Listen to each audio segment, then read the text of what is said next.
Abraham Flexner was hired by the Carnegie Foundation in 1904, and his job was to review American medical education.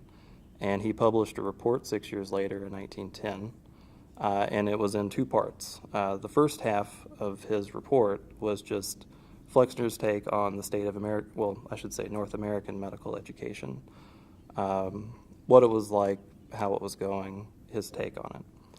The second half of his report, and it's probably the more famous part, is he actually critiqued each and every school throughout North America. So it was 155 medical schools in total.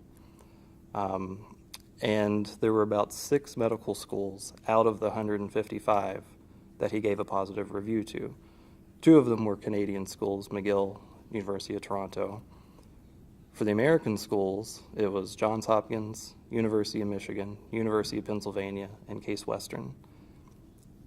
There were 1 or 2 that he gave an average review to. Harvard was one. The vast majority of the American medical schools got terrible reviews, including Washington University.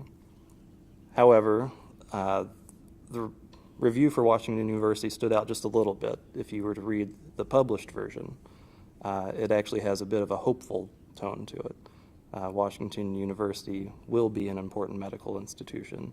It will be important in the West. St. Louis was considered the West at that time. The reason that it had that take to it is that it was published in 1910, but Flexner reviewed the school in 1909.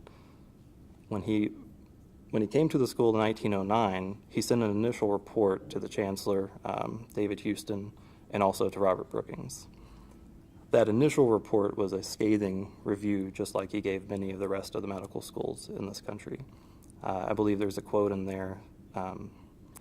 He said that Washington University's medical department was a little better than he had seen elsewhere, but absolutely inadequate in every essential respect. And that was about the nicest thing he said in that initial report.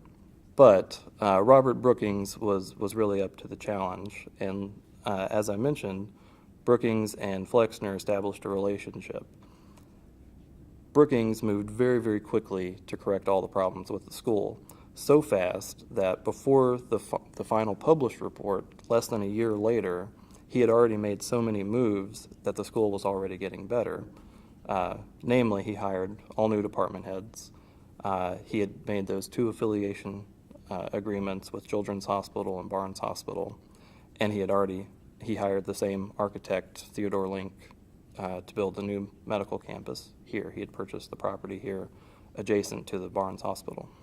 So in 1915, April 1915, Washington University School of Medicine opened, and it was the final piece of the 3, Children's Hospital, Barnes Hospital, and the medical school. When it opened in 1915, it was from that point on one of the best medical centers in the entire country, and it's remained that way for the past 100+ years.